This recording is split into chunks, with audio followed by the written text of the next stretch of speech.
Que Dieu bénisse son Église. Ce matin, j'ai l'honneur de vous présenter un invité qui fait partie de l'équipe de Dalo Ministry. Il est donc le fils spirituel de l'apôtre Roland Dalo, qui était en conférence ici avec toute son équipe. Et par la volonté parfaite de Dieu, le Seigneur a voulu qu'il passe ce culte avec nous. Donc, nous faisons honneur de le recevoir ce matin. Il va nous dire la pensée de Dieu pour ce matin. Donc, l'homme de Dieu va monter au créneau. Il va partager la pensée de Dieu, ce que Dieu lui a mis à cœur pour son peuple. Parce que nous sommes des vases. Nous transportons juste le message. Et sans plus tarder, je sais que vous êtes déjà prêts pour le recevoir. Sans plus tarder, j'invite sur l'honneur le pasteur Benjamin de Dalo Ministry. On peut acclamer haut et fort.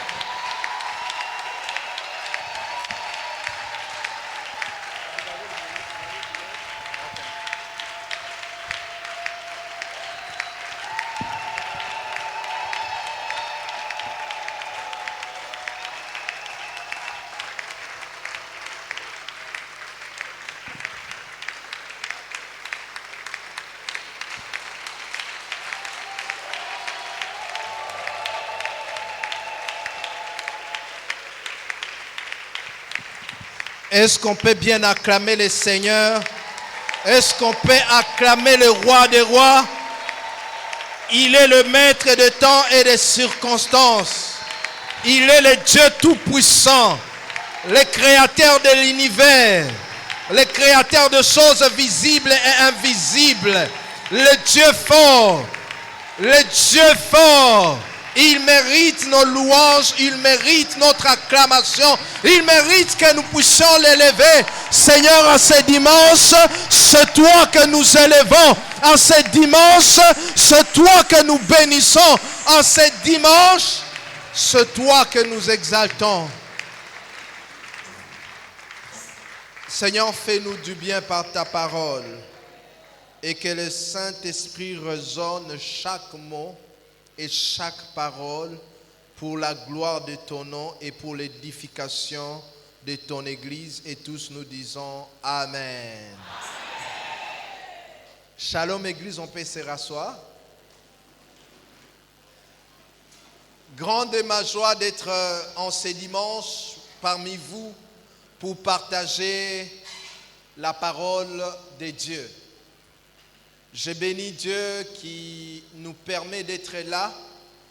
Depuis les lundis, nous étions ici à Pointe-Noire et nous sommes venus pour une conférence de Dalo Ministries International qui a pris fin hier.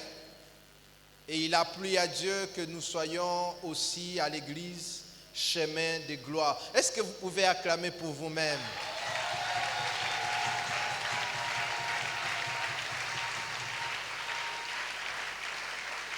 Alors, j'aimerais faire deux choses avant que nous puissions partager la parole de Dieu. La première des choses, j'aimerais me présenter.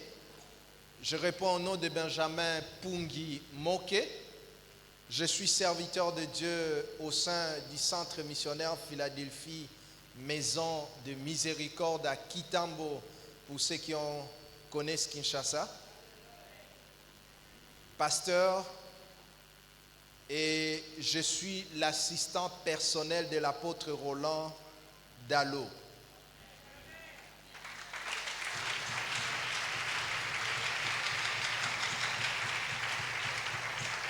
Alors, Ce dimanche est un peu bizarre pour moi parce que je voyage avec l'apôtre Dalo partout. Et partout où je passe, je suis toujours avec lui. Il ne m'a jamais lâché pour me dire d'aller prêcher et que lui va prêcher ailleurs. C'est une façon de vous montrer qu'il aurait voulu être ici. Mais comme il ne sait pas se départager, il a dit, je vous envoie mon serviteur pour vous, afin qu'il vienne parler de ma part. Recevez les salutations de l'apôtre Roland Dalo et de maman Viviane. Il vous aime, il vous apprécie.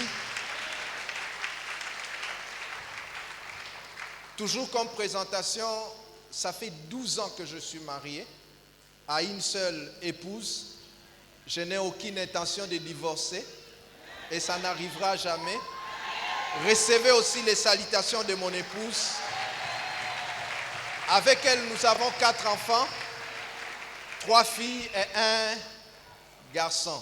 Je me suis vraiment arrêté par là. Si tu veux l'onction des enfants, je te l'accorde. J'aimerais dire merci à Dieu, mais aussi merci à l'ange de l'église, le prophète Gilles Gama. Il ne me connaît pas, il a pris des risques énormes pour nous céder sa chair.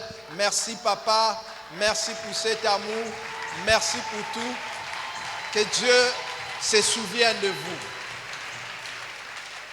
Alors ce dimanche, je vais nous proposer juste une seule portion des Écritures, un passage que nous connaissons très bien et que nous lisons même. Je suis dans le livre de Genèse, chapitre 11.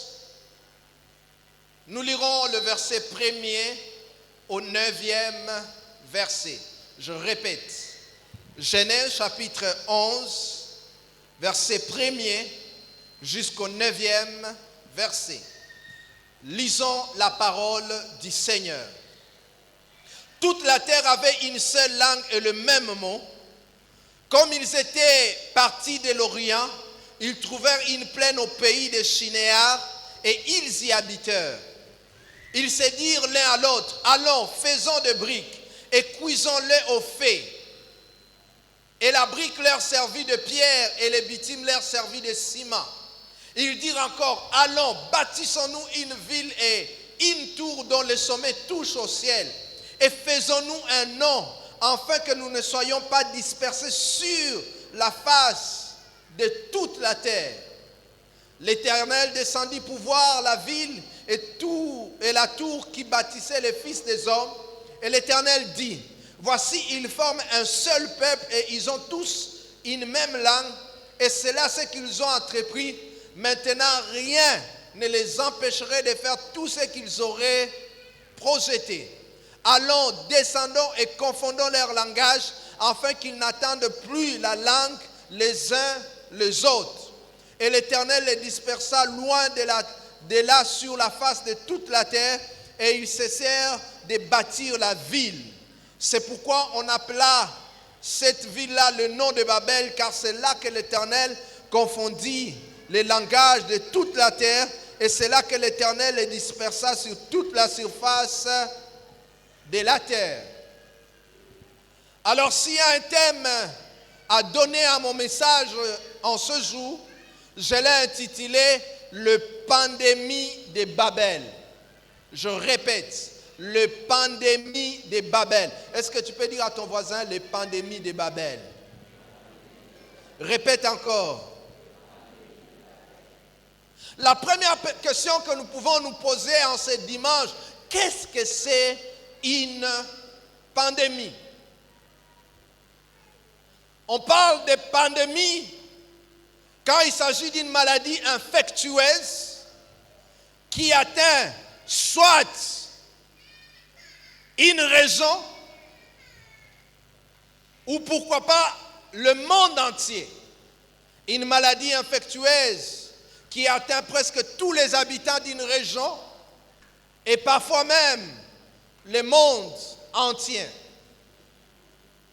Je n'ai pas besoin de vous parler des pandémies parce que vous en savez bien. En 2019, nous avons connu ce qu'on appelle Covid-19. Et tout le monde s'est enfermé dans sa maison. Je ne sais pas comment ça s'est passé ici à Pointe-Noire. Les gens sont morts partout dans le monde.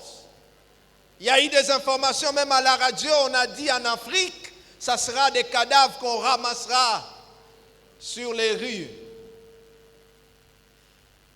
Et lorsque je parle de pandémie de Babel, j'aimerais par ce message faire 3 choses. La première des choses que j'aimerais faire en ce dimanche, c'est de nous prévenir, mais d'aider, nous interpeller, et de 3, nous inviter à prendre des précautions nécessaires afin de ne pas attraper ces pandémies, ces maladies. Dans cette exhortation, nous verrons 3 choses. La première des choses, nous verrons l'origine et les notions sur la ville de Babel. Parce que mon enseignement va tourner sur Babel. D'où est venu Babel? Que retenir sur Babel? De 2, nous verrons ce qui a fait la force et la puissance de Babel. J'en parlerai, c'était une des grandes puissances à cette époque. Et enfin, nous parlerons des choses qui ont occasionné la chute de Babel. Des choses que nous devons coûte que coûte éviter dans notre marche avec le Seigneur. Alors notons ces 4 notions importantes sur la ville de Babel. 4 choses que nous devons savoir sur la ville de Babel. La première des choses, c'est que Babel est un nom qui tire sa racine du verbe hébreu Balal, B-A-L-A-L. Et Balal veut dire tout simplement confondre. Babel, c'était un lieu de confusion ou encore un lieu de dispersion. Je suis dans Genèse chapitre 11, verset 9. La Bible dit, c'est pourquoi on appela du nom de Babel, car c'est là que l'Éternel, premièrement, confondit les langages de toute la terre. Et puis la Bible dit, et c'est là que l'Éternel les dispersa. La deuxième des choses à noter, c'est que Babel est une ville située entre Euphrate et Tigre. Genèse chapitre 11, verset 2. Ils étaient partis de l'Orient et ils y trouvèrent une plaine au pays de Shinéar et ils y habitèrent. C'était entre Tigre et Euphrate. Et les commentateurs de la Bible nous montrent que Babel était une plaine, mais une plaine très fertile. Un endroit où on pouvait planter beaucoup de choses. La troisième des choses que j'aimerais que nous puissions noter dans l'introduction de notre message, c'est qu'on ne connaît pas avec exactitude qui a fondé la ville de Babel. La Bible ne donne pas tous les détails. Tout ce que l'on sait que cette ville faisait partie des villes qu'on appelait les villes de Shinéar. Est-ce Shinéar qui a fondé cette ville? On ne sait pas beaucoup. Il n'y a pas beaucoup de précisions. L'histoire nous montre que cette ville a eu son ampleur au temps de Nimrod. Nimrod, qui était le petit-fils de Noé. Et il était ici de Cham. Cham, l'enfant que Noé avait maudit parce qu'il avait vu sa nudité. Genèse chapitre 10, versets 8 à 10. La Bible dit qu'Ouch engendra aussi Nimrod. Et la Bible donne un détail sur Nimrod. Il dit, c'est lui qui commença à être puissant sur la terre. C'est le tout premier homme puissant de la terre. Et la Bible dit au verset 9, il fit un vaillant chasseur devant l'Éternel. Et c'est pourquoi on dit de Nimrod, vaillant chasseur devant l'Éternel. Et regardez avec moi le verset 10. La Bible dit il régna d'abord sur Babel, puis Érec, Akkad, Calné, au pays des Shinéars. Mais ce n'est pas autant dire que celui qui a fondé cette ville. Mais tout ce que l'on sait, cette ville a eu plus d'ampleur au temps des Nimrod. La quatrième et la dernière chose que j'aimerais que vous puissiez noter, c'est que si Babel est le tout premier nom de cette ville, plus tard cette ville sera connue au nom de Chaldée.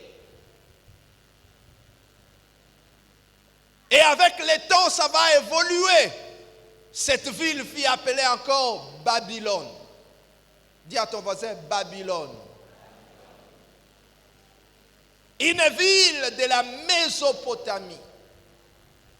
Et pour ceux qui lisent l'histoire et même la Bible, Babylone était une grande puissance en cette période.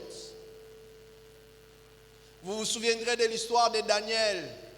Il fit à emporter tous en esclavagisme à Babylone. Et Babylone fit un grand ennemi et même opposant farouche du peuple d'Israël. Revenons dans Genèse chapitre 11. Genèse chapitre 11, versets 1 à 9. Quand vous lisez ces passages, nous pouvons aussi retenir 4 grandes vérités concernant Babel et son peuple. La première vérité, c'est que Genèse 11 nous montre que le peuple de Babel était issu de Noé, mais surtout cet événement se passe après les déluges. Après que Dieu ait détruit toute la terre, la toute première histoire que la Bible prend soin de nous mentionner, c'est l'histoire de Babel. Cette histoire se passe après une crise, après que le monde entier ait été détruit. On est en train de vouloir relancer la machine du développement de l'économie. C'est en ce moment-là que la Bible nous parle de Babel.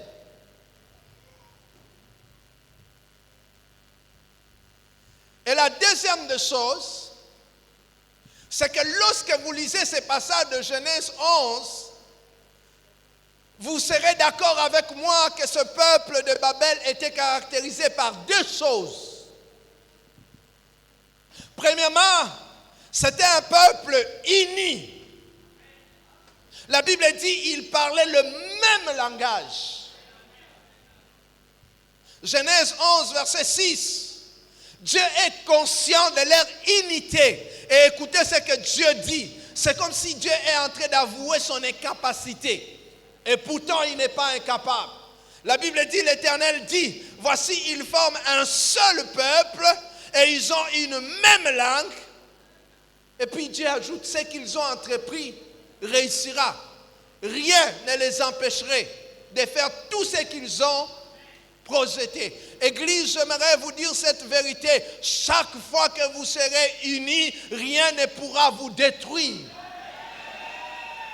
Lorsque l'ennemi veut attaquer l'église, il commence par la diviser. Sommes-nous unis?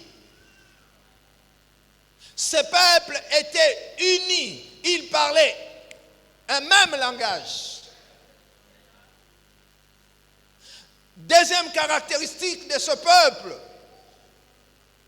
c'est qu'ils avaient une vision claire et ils étaient même déterminés à l'accomplir.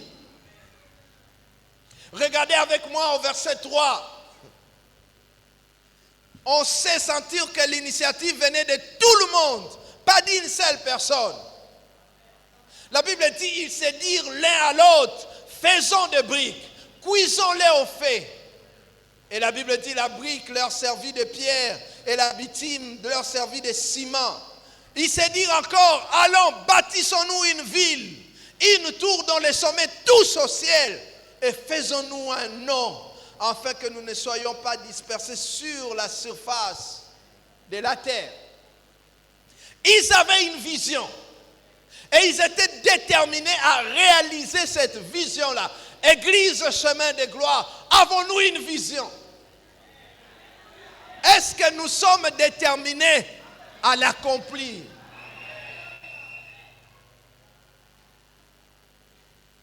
Troisième vérité, et ça c'est étonnant.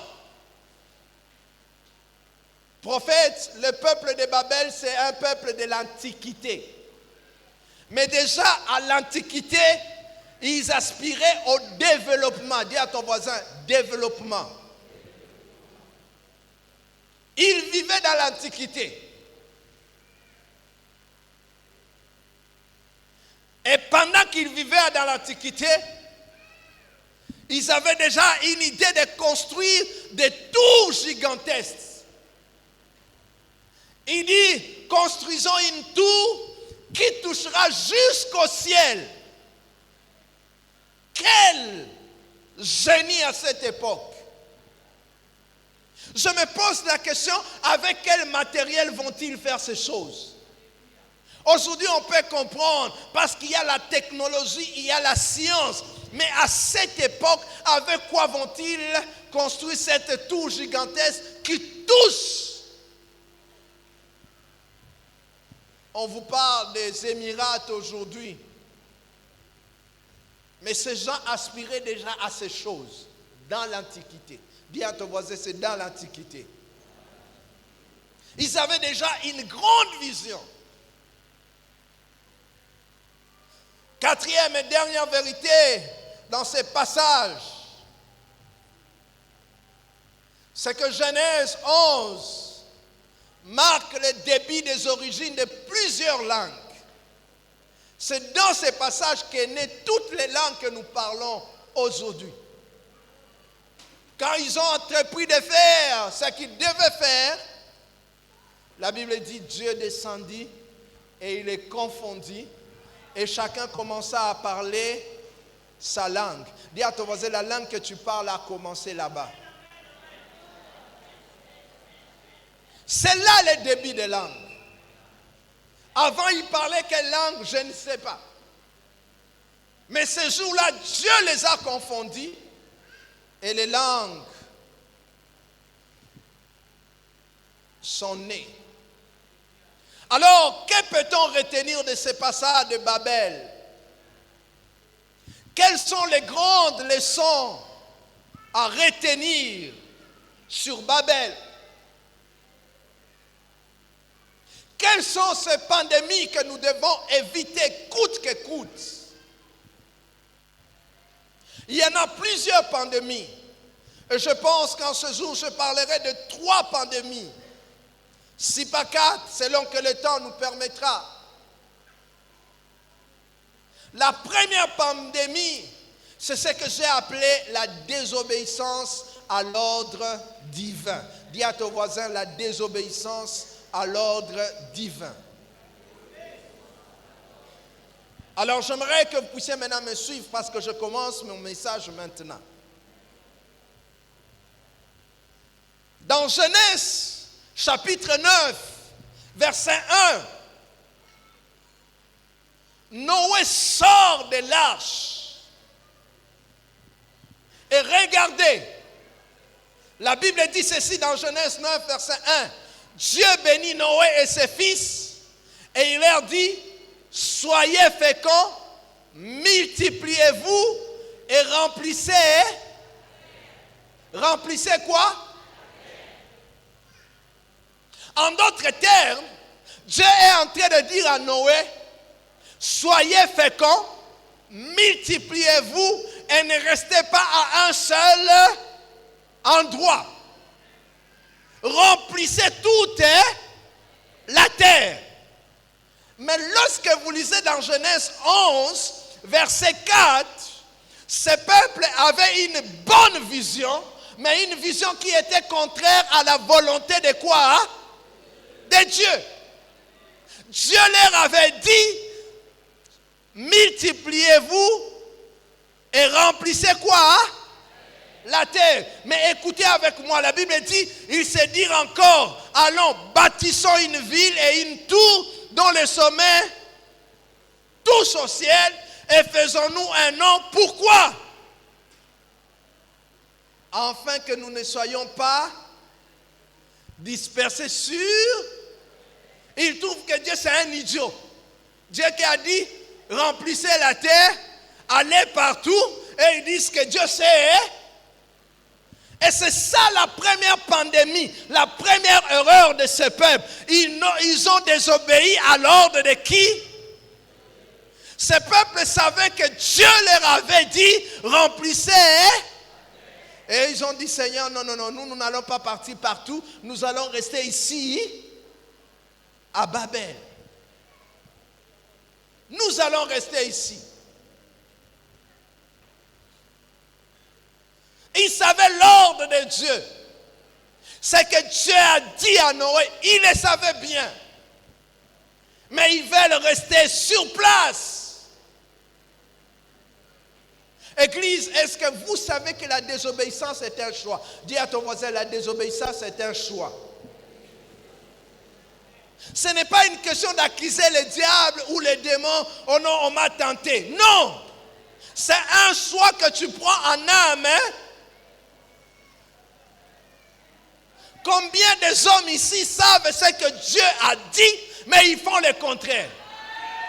Ils viennent les dimanches dans nos églises, ils chantent Alléluia, Alléluia, mais ils vont à la rencontre de la parole de Dieu. Chaque dimanche, prophète, on prêche la parole de Dieu, mais des vies ne sont pas transformées parce que les gens ont décidé de désobéir à Dieu. Des gens sont sortis du monde entier pour vous prêcher la parole de Dieu. Pourquoi vous ne changez pas? Le problème c'est quoi? La désobéissance. On sait bien ce que Dieu a dit, mais on ne fait pas ce que Dieu est. Et c'est ça le problème de l'église aujourd'hui. Nous savons la parole de Dieu, nous connaissons la parole de Dieu, mais nous allons à la contre de cette parole.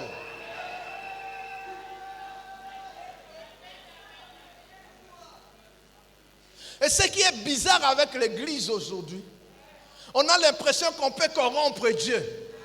On va pécher et puis on vient avec une offrande à l'église.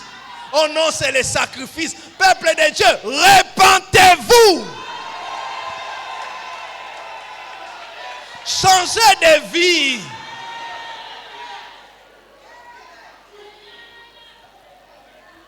La Bible dit dans 1 Samuel 15, verset 22, Dieu est en train de parler à Saül.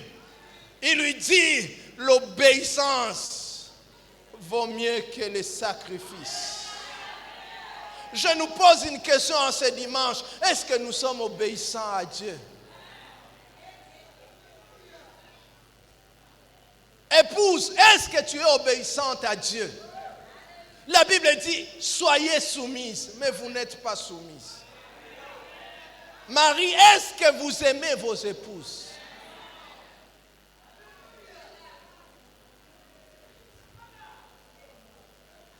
Je ne sais pas, on ne prêche pas de nouvelles choses. Ce sont les mêmes choses, mais les problèmes, les gens ont décidé de désobéir à Dieu. On veut seulement voir quelqu'un qui va descendre et vous dire, ainsi parle l'Éternel habillé en blanc, on veut trembler, mais on ne veut pas changer de vie. Et le problème avec l'église aujourd'hui, c'est que nous voulons les spectacles, mais nous ne voulons pas les changements de vie.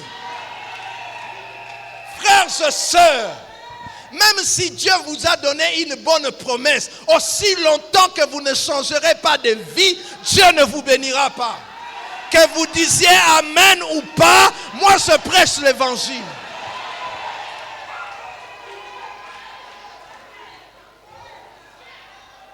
Aide-moi à prêcher avec moi. Dis à ton voisin, obéis à Dieu. Dis-lui, commence à obéir à Dieu. L'une des clés de la bénédiction, c'est l'obéissance à Dieu. C'est simple. Si tu obéis à Dieu, Dieu fera quoi? Il te bénira.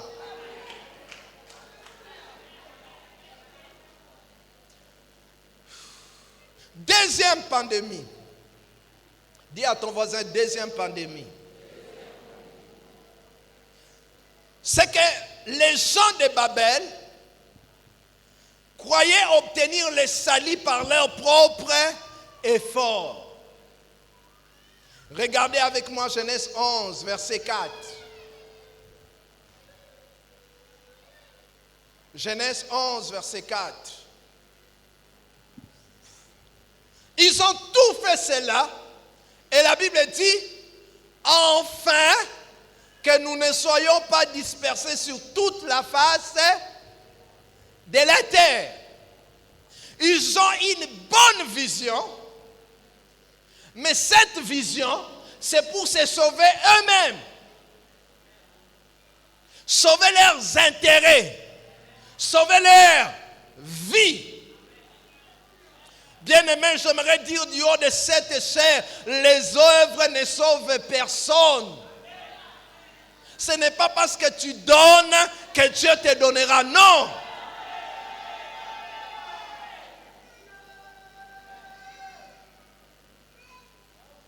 Vous savez, il y a des gens qui pensent parce qu'ils prient beaucoup, c'est pourquoi Dieu les protège. Non, non, non, non. Dieu ne nous protège pas parce que nous prions beaucoup. Dieu nous protège par son amour. Parce qu'il nous aime. Amen. Hein? La Bible est claire à ce sujet. Éphésiens chapitre 2, versets 8 à 9. L'apôtre Paul dit ceci. C'est par la grâce que vous êtes sauvés, par le moyen de la foi. Et cela ne vient pas. C'est le don de qui? De Dieu. Ce n'est point les œuvres afin que personne ne fasse pas, ne se glorifie. Dis à ton voisin, tu n'as pas été sauvé par tes œuvres. Les seules œuvres qui nous ont sauvés, c'est l'œuvre de la croix. C'est par l'œuvre de la croix que nous sommes.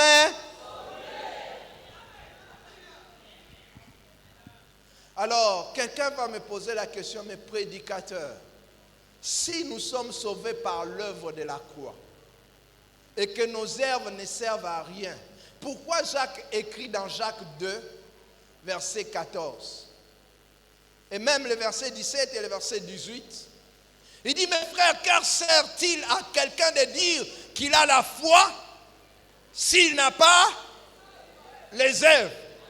Et puis il ajoute, la foi peut-elle les sauver? Regardez avec moi le verset 17.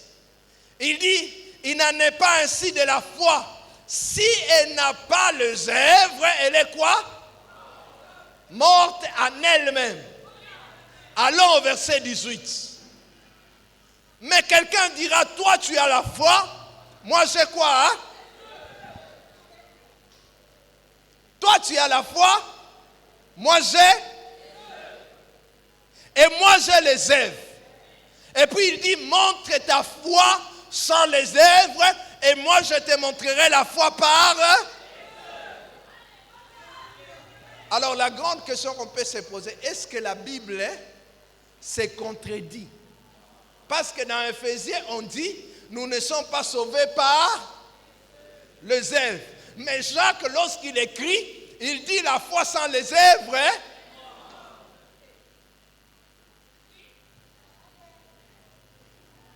Est-ce que je peux prêcher? Lorsque l'apôtre Paul écrit aux Éphésiens, il est en train de parler sur le moyen pour accéder à la foi. Comment accéder? Et pour accéder à la foi, vous n'avez pas besoin des œuvres. Vous avez besoin juste de la grâce de Dieu et de la foi. Mais lorsque Jacques écrit son épître, il n'écrit pas aux païens. Il écrit aux hommes et femmes qui sont déjà sauvés. Ils ont déjà reçu les saluts. Et à ces gens qui sont déjà sauvés par la grâce de Dieu, ils sont appelés à démontrer leur foi par les œuvres. Est-ce que je me fais comprendre? Quelqu'un a retenu quelque chose.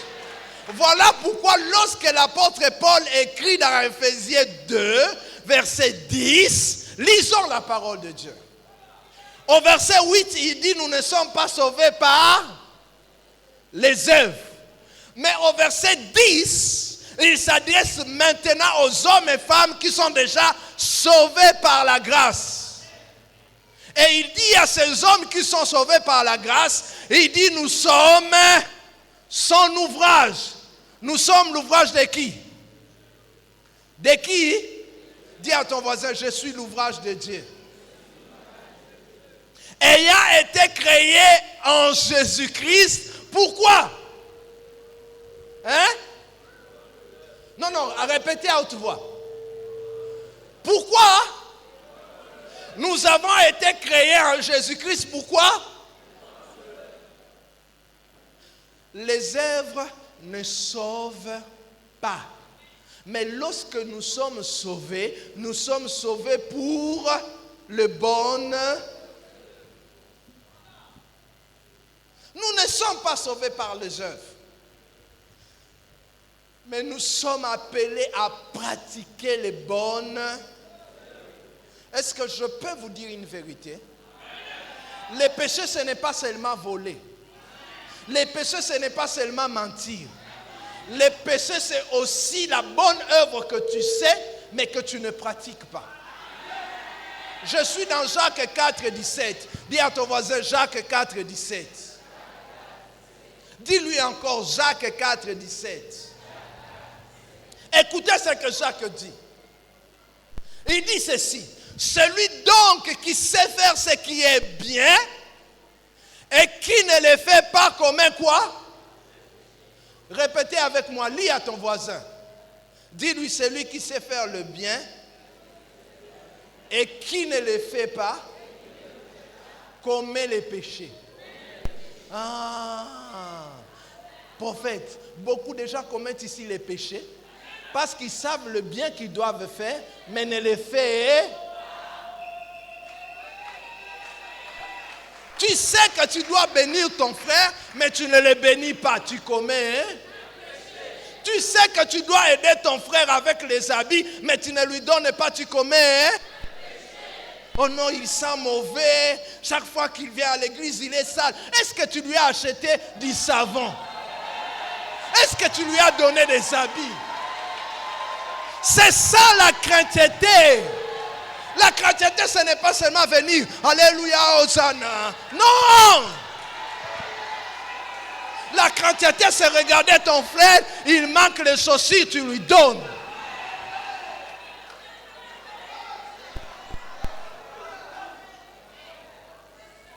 Et beaucoup vont se retrouver en enfer parce qu'ils ne savent pas faire le bien. Vous savez, il y a des gens qui ne donnent jamais. C'est pas ici, c'est à Kin seulement. À Kin, c'est nous là à Kinshasa, les gens ne savent pas donner. Ils ont des calculs. Frère, si tu es sauvé, tu dois pratiquer. Dis à ton voisin, tu dois pratiquer les bonnes œuvres.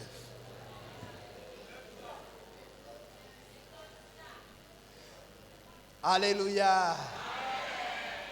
Troisième pandémie. Quelqu'un béni?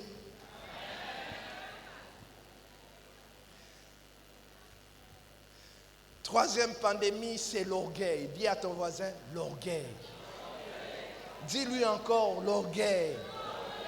Demande-lui, est-ce que tu n'es pas orgueilleux?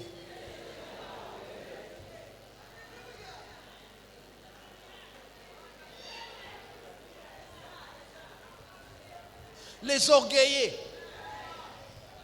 ils pensent qu'il se suffit à eux-mêmes. Ils veulent s'en passer de Dieu. Et même sont devenus des dieux sur la terre.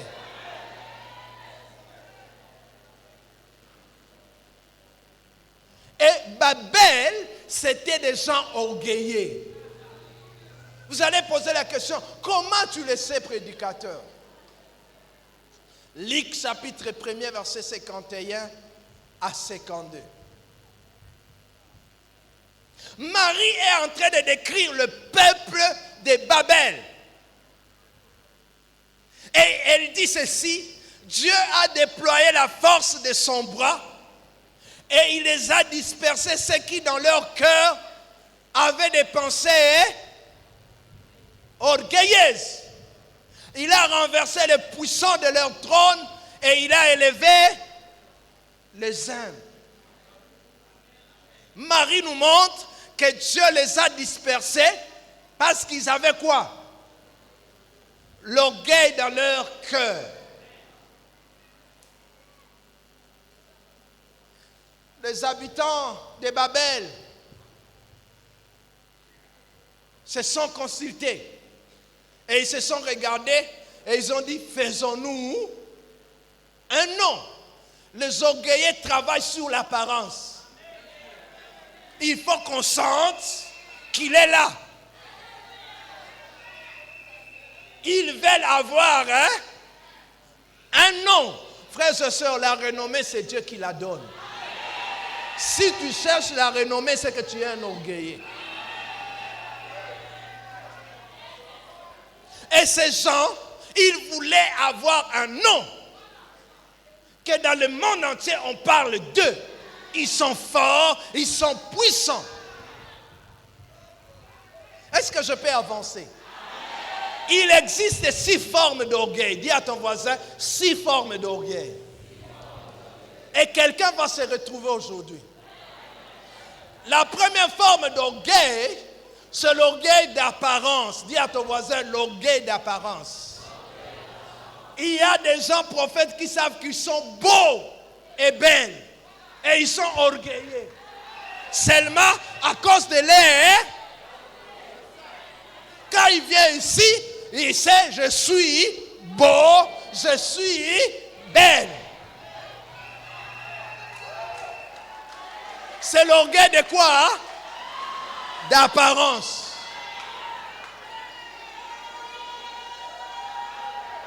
Et quand il passe, il veut que tout le monde le regarde. Orgueilleux. Deuxième type d'orgueil, c'est l'orgueil du rang social. Et généralement, on aime le dire, je ne suis pas de votre niveau. Quand il vient ici, il sait qu'il occupe un rang social. Et là, ce sont les filles. Frère, tu es encore célibataire. Elle va te dire, est-ce que je suis de ton rang? Est-ce que tu ne connais pas mon père? Moi, je suis de la bonne famille. Orgueil du rang. Qu'est-ce que le prophète va me dire? Moi, je suis du rang.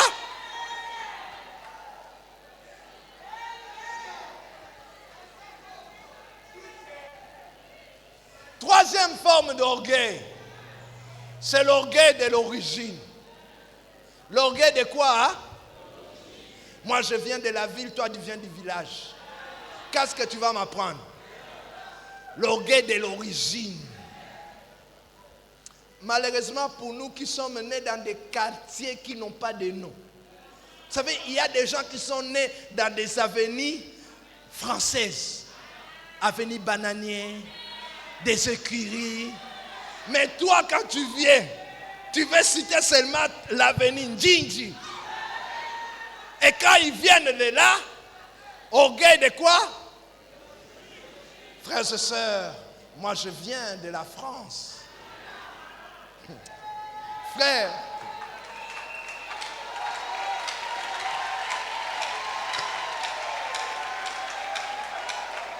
un frère de notre église voyage l'Angleterre. Et il fait seulement 6 mois.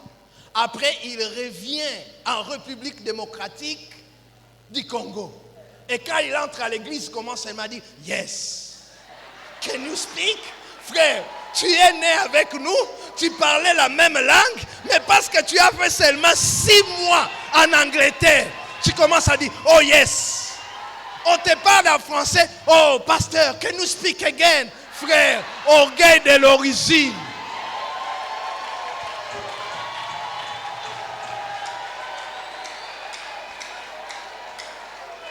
L'orgueil de l'origine, j'ai vu même des prédicateurs prophètes nés à Pointe-Noire. Il va seulement en Afrique du Sud.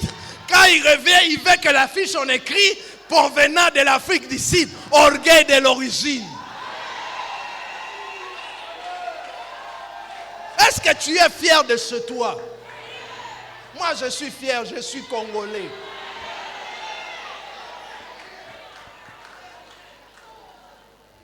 Quatrième type d'orgueil. Orgueil de la connaissance et de l'efficacité dans son travail. Il y a des gens qui savent, j'ai la connaissance. Je suis efficace dans...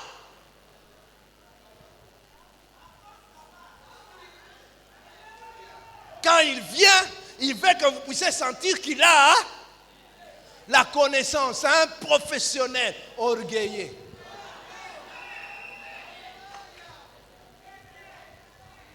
Cinquième type d'orgueil, c'est l'orgueil de la grâce. L'orgueil de quoi? Ah, moi je chante bien. Et quand il veut vous punir prophète, il ne viendra pas à l'église. Il faut que le prophète l'appelle. La grâce, c'est Dieu qui t'a donné ces talents-là, mais tu veux nous prouver quoi?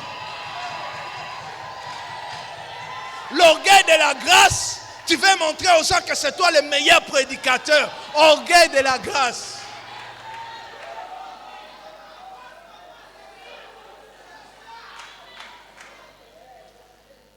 Dernier orgueil, ça va vous sembler bizarre, mais permettez que j'en parle. C'est ce que j'appelle l'orgueil de l'humilité. Dis à ton voisin, l'orgueil de l'humilité. Oh, moi, Benjamin, votre humble serviteur.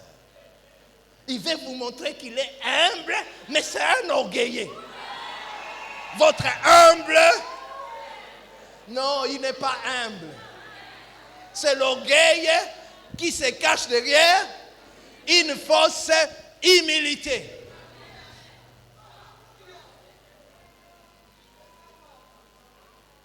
Et ces gens, ils étaient orgueilleux. Faisons-nous une tour qui touche au ciel et faisons-nous un nom. Frères et sœurs, il n'y a rien de mauvais comme être orgueilleux. Il n'y a rien de mauvais comme être... Quand tu es orgueilleux, tu auras affaire à Dieu lui-même.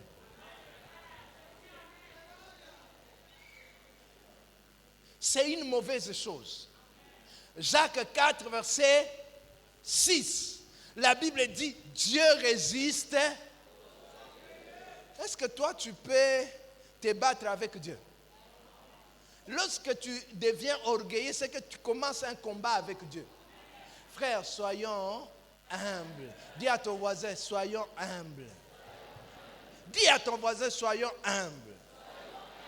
Je sens une femme qui dit, insiste là, parce que mon mari n'est pas humble.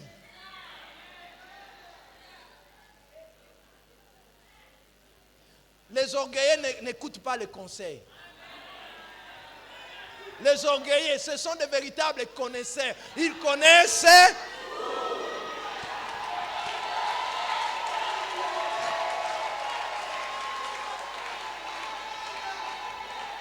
Le problème, c'est l'orgueil.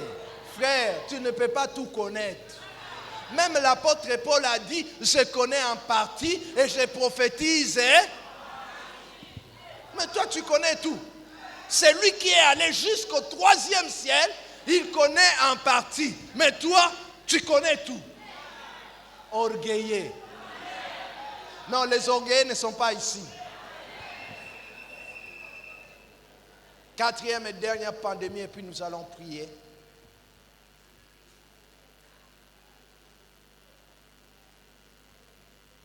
C'est ce que j'appelle les mauvaises intentions. Dis à ton voisin, les mauvaises intentions. Répète encore, les mauvaises intentions.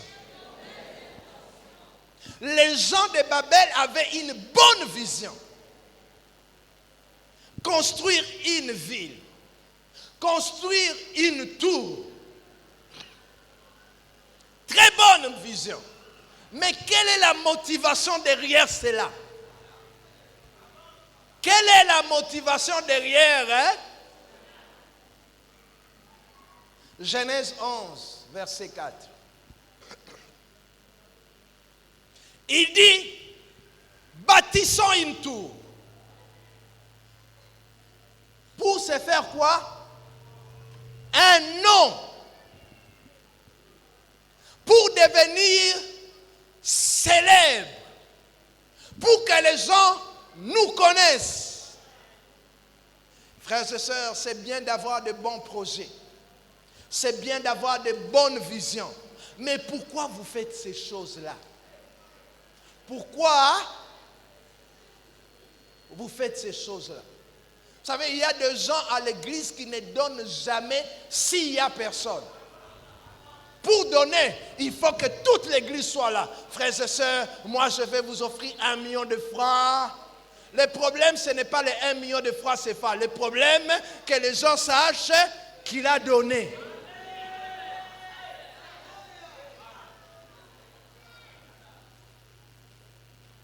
Et quand le prophète se tient ici, il dit, frères et sœurs, nous bénissons le Seigneur. Il y a un frère qui nous a donné 1 million de francs CFA. Il se fâche. Il dit, prophète, est-ce que tu ne connais pas mon nom? Il fallait dire.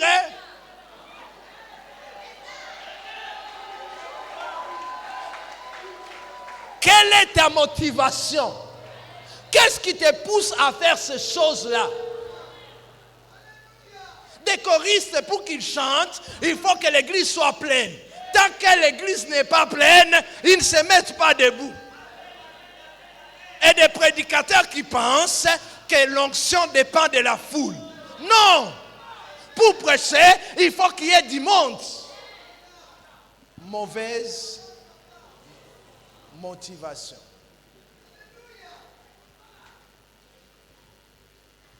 Qu'est-ce qui vous pousse à faire telle ou telle autre chose? Dieu regarde Samuel. Et il dit à Samuel, va oindre un roi. 1 Samuel 16, verset 7. Lorsque Samuel arrive, il commence à regarder. Et Dieu dit, je ne regarde pas comme les hommes, mais je regarde où c'est. Au cœur. Frères et sœurs, ce que nous faisons n'impressionne pas Dieu. Ce qui impressionne Dieu, c'est ce qui est dans ton cœur. Ce qui t'a poussé à faire cette chose-là. Je ne sais pas si ça se passe ici, prophète. Chez nous, toutes les sœurs savent que si tu veux te marier, il faut entrer en chorale. Parce que là, dans la chorale, tout le monde va te voir. Et vous verrez une sœur en train de chanter, en train de faire des gestes. Vous croyez que c'est l'onction. Elle cherche le mariage.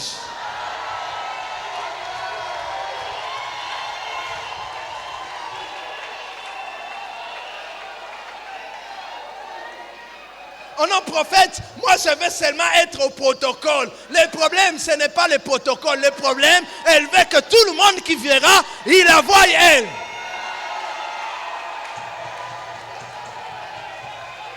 Pourquoi tu fais cette chose-là? Église, retenez ceci. Toute bonne chose que tu feras avec une mauvaise intention ne comptera pas aux yeux de Dieu. Même si tu achètes un terrain pour Dieu, si tu l'as fait pour que les gens te voient, ça ne compte pas aux yeux de Dieu. Si tu viens ici pour que les prophètes te voient, ça ne compte pas aux yeux de Dieu. Vous savez, il y a des gens qui viennent à l'église pour que les prophètes les voient. Frères et sœurs, nous venons à l'église pour que Dieu nous voie. Pas pour que les hommes nous voient. Qu'est-ce qui te pousse à faire ce que tu fais? Vous savez, il y a quelqu'un ce matin qui s'est habillé. Il s'est dit, Bako sentir. Frère, pourquoi tu t'es habillé?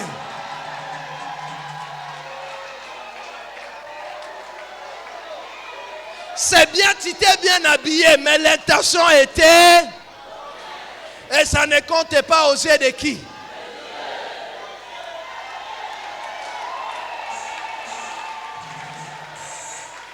Frères et sœurs,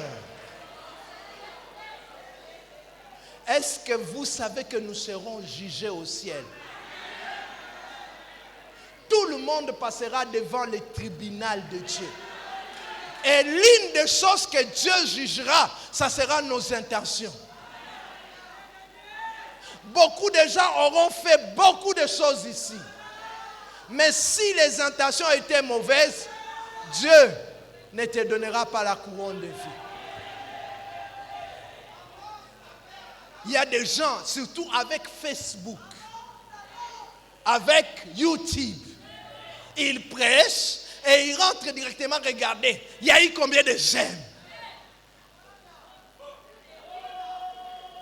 Qu'est-ce qui te pousse à faire ce que tu fais?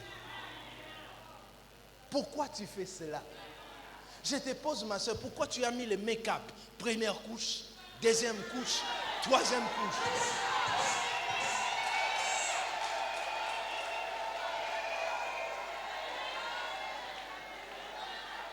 Église, Dieu m'a envoyé vous dire, travaillons nos motivations.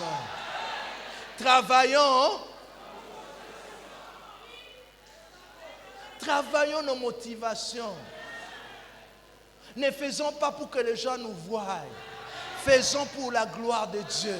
Cherchons la gloire de Dieu. Cherchons la gloire de Dieu. Église, nous vivons les temps de la fin. Jésus revient et il regardera quelles étaient tes œuvres.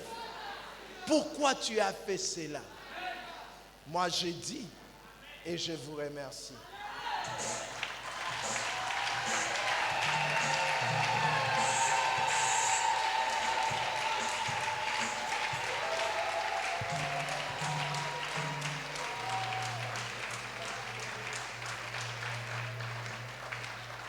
Est-ce que nous pouvons nous mettre debout là où nous sommes?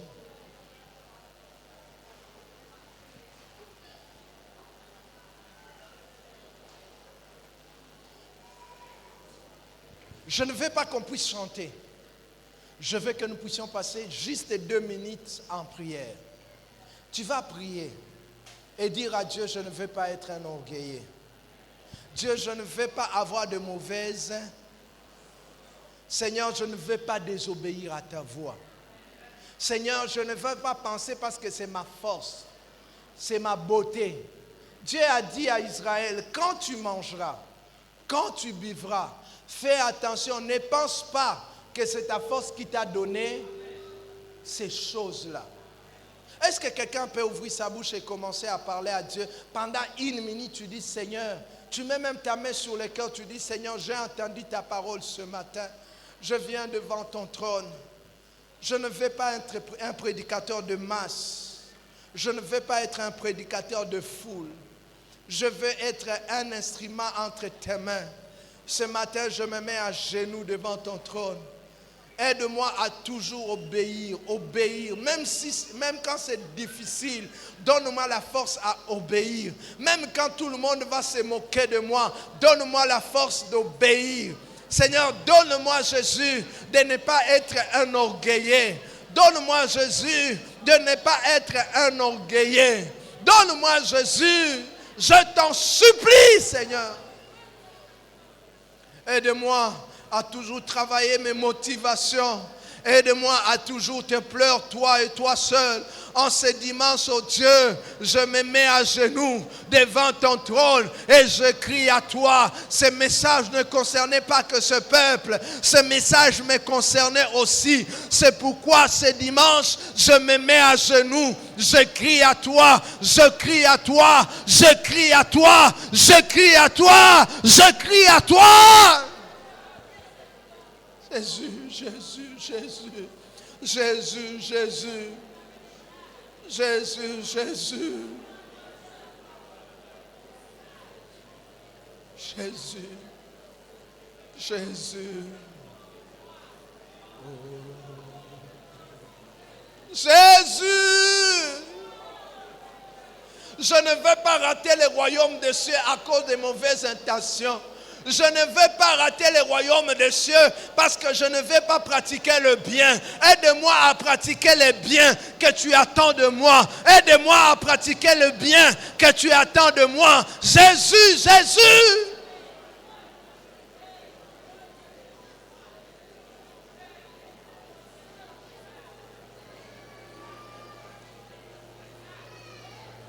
J'aimerais que nous puissions élever nos mains en l'air.